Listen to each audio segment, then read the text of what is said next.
June is almost over and I haven't talked about upcoming releases that I am excited about, so we're gonna do that today.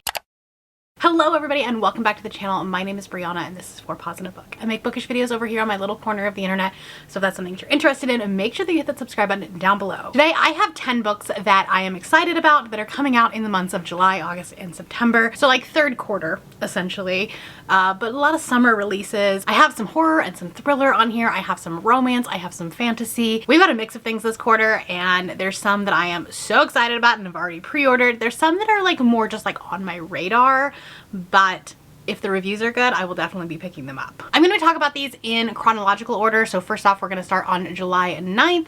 The first one coming out is The Family Experiment by John Marrs. Now this is actually technically just a US release. It's already been released in the UK, so a lot of people have already read it.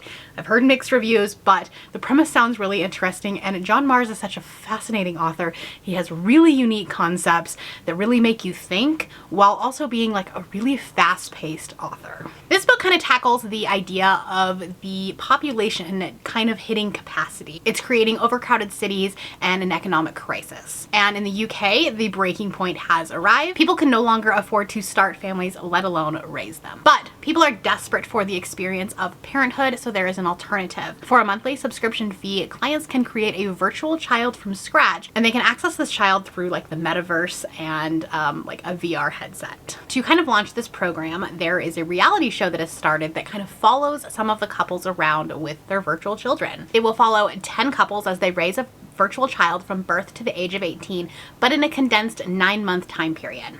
The prize, the right to keep their virtual child or risk it all for a real baby. This is such an interesting social experiment, a social commentary, and you know, like I said, John Marrs, like fascinating concepts, and I'm excited about this. Also coming out on July 9th is Bury Your Gaze by Chuck Tingle. And if you would have told me a few years ago that Chuck Tingle was going to be on my most anticipated releases video, I would have laughed at you. But Camp Damascus was phenomenal, and this is very much in the same vein of that. So this is about a jaded scriptwriter who has been working in Hollywood and has just been nominated for his first Oscar. His producers are kind of like pushing for him to kill off the gay character in the show for the algorithm, and it's not that simple, right? There's always like some underlying reason why somebody wants the gay character killed off. As he is haunted by his past and his past mistakes, Misha must risk everything to find a way to do what's right before it's too late. Camp Damascus had, again, such an interesting social commentary, specifically about homophobia and the church, and I feel like this is also going to have a very similar tone to it, a similar vibe to it. Also the cover, chef's kiss. Finally, coming out on July 9th, we also have The Sky on Fire by Jen Lyons. This is the same author who wrote the Chorus of Dragons series. Have I only read the first one in that series? Yes, but I really liked it, and I specifically really like Jen's writing style. This says it's a standalone fantasy with dragon riders. So we love that. Enter a world ruled by dragons. There is an adventuring party that has to go and like basically steal from the dragon's hoard, which like sounds really interesting. Dragons are done so differently in books, and I'm always intrigued and excited to see how authors are going to take it, because they can be done so differently, obviously, like as this mythical being. It says it's for fans of the Temeraire series as well as Fourth Wing, and while I don't think that those two are pretty similar in tone, I wonder if they're just using those comp titles because they are popular dragon books. But regardless, this sounds really interesting. I'm definitely going to be checking reviews on this. And again, the cover, so good. Next up, on July 16th, there are a couple of romances coming out. First up is Not Another Love Song by Julie Soto. I really loved Forget Me Not, despite it being a second chance romance, which is not something that I typically love in a romance. Like, that's not a trope that I typically gravitate towards, but I think Julie Soto did such a great job with it, especially as a debut. So I definitely would like to read more from her. And this is a enemies to lovers, or like rivals to lovers, essentially. They are both musical prodigies, but have had a very different path to success. Xander was born into classic music royalty, and Gwen has a natural ear for music that was nurtured by a kind shop owner. Gwen is offered the role of first chair at the orchestra, and that is something that Xander has secretly wanted for years. So the hostility kind of like ratchets up a notch, and then obviously like sparks are gonna fly, they're gonna fall in love. That's that's just how that's gonna happen, and it's probably gonna be fun. And then also on July 16th, we have The Au Pair Affair, I could be saying that wrong, by Tessa Bailey. This is the second book following Fangirl Down, so in the same world, but this is a hockey romance with the nanny. Our main character is studying to be a marine biologist, but she's broke. So when Burgess, our battle-scarred hockey veteran and newly single dad, offers her a job as a live-in nanny, she jumps at the opportunity to get paid while living in a super fancy neighborhood. This is a book that will likely be a pick for the Accidental Book Club with Brittany and I, because the Accidental Book Club started with Fangirl Down, so it only makes sense that we will do this. Stay tuned, it will be there. This is gonna have an age gap romance, which if done tastefully and done well, like, is just so good. And I feel like Tessa Bailey can do that. We'll see. Tessa Bailey is a super hit or miss author for me. Like, some of the books I really love, some of them not so much, but I had a really good time with Fangirl Down, so I have given her another shot. Then on July 23rd, we have Do Me a Favor by Kathleen Yardley. This is the author that wrote Role Playing, which I really enjoyed and has been a favorite of a lot of people. And this is also two older characters, much like Role Playing. So we have Willa, who is our female main character, and she is a ghost cookbook writer, which is an interesting career choice for sure. And her newest project is ghostwriting for a viral cooking sensation known more for his washboard abs than his actual meals. And so she's a little stuck. She's got writer's block. Doesn't know how to quite create this next cookbook. Her new neighbor Hudson is the handyman, and he lives on this farm and with his parents and his two adult children, and he's the opposite of everything that she's ever known. So we love a good opposites attract. He is also older, like I said. He has two adult children.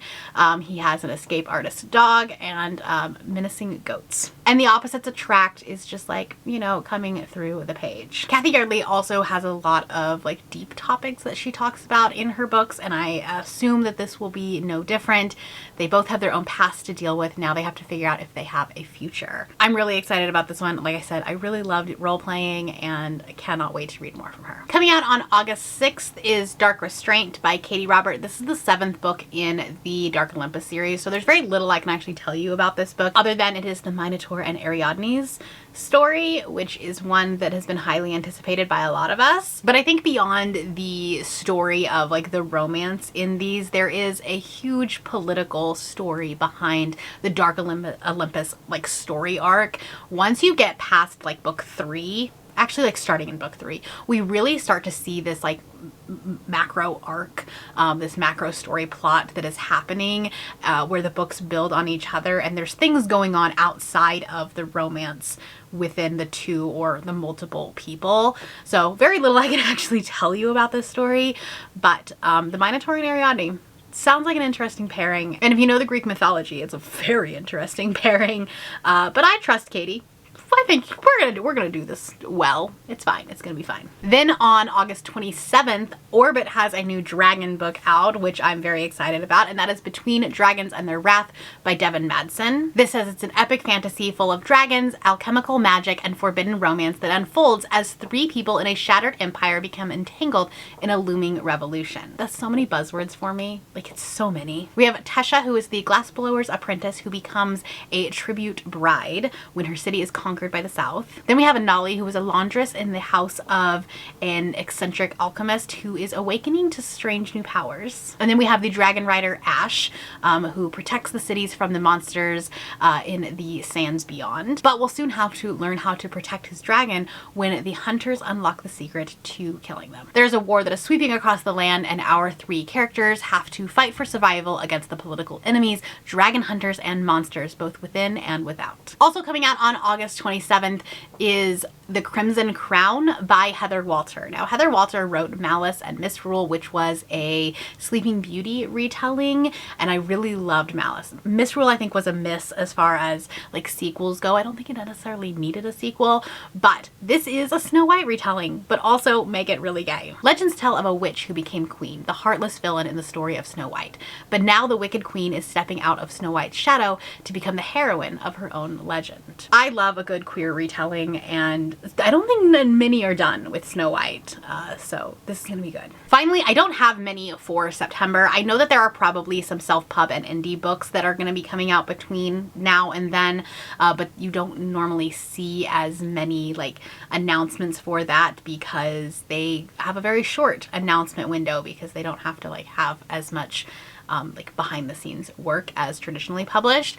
So I only have one for September right now. I probably will find more, but let me know down in the comments below if you have any September releases or July or August, so that I can take a look at them. But I do have So Thirsty by Rachel Harrison. This is her new like horror book. Rachel Harrison has a very interesting horror style. It's not something that's like super gory or anything like that. It's almost on this like literary horror side of things, but I really loved Black Sheep, and Cackle is at the top of my TBR because a lot of people have loved that one as well. This one is about a woman who must learn to take life by the throat after a night out leads to irrevocable changes in this juicy, thrilling novel.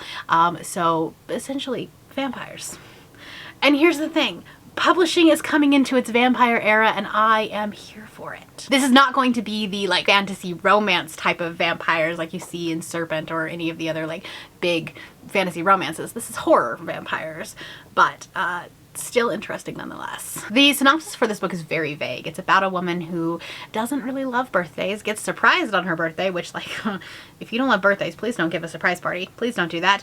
But things do not go well at all. There is a wild night out with mysterious strangers, and it takes a horrifying turn that changes her life literally forever. And that's about all the synopsis says. And I kind of like that because I get to kind of go into this blind, and I'm just along for the ride. These are 10 books that I am anxiously awaiting. Some of them I have pre-ordered, some of them I'm still like, I'm gonna be a little bit cautious and like see what the reviews are, because you never know, and I'm trying to not buy as many new books without knowing what they're about first. You know, it's a losing battle at this point. Let me know down in the comments below a book that you are excited for in the next couple of months. If you want to see Q2's anticipated releases that I had, my list for that, I will leave that video right over here. Obviously those books have pretty much come out by now. They might still be on your anticipated releases list. That's all I have for you today. If you are new here and you haven't yet subscribed, there's a little button that you can do so down below the video. If you'd like to hang out with me more, the links to my Instagram, Goodreads, Twitter, and my Patreon are linked in the description below. Thank you for watching, and I will see you next time.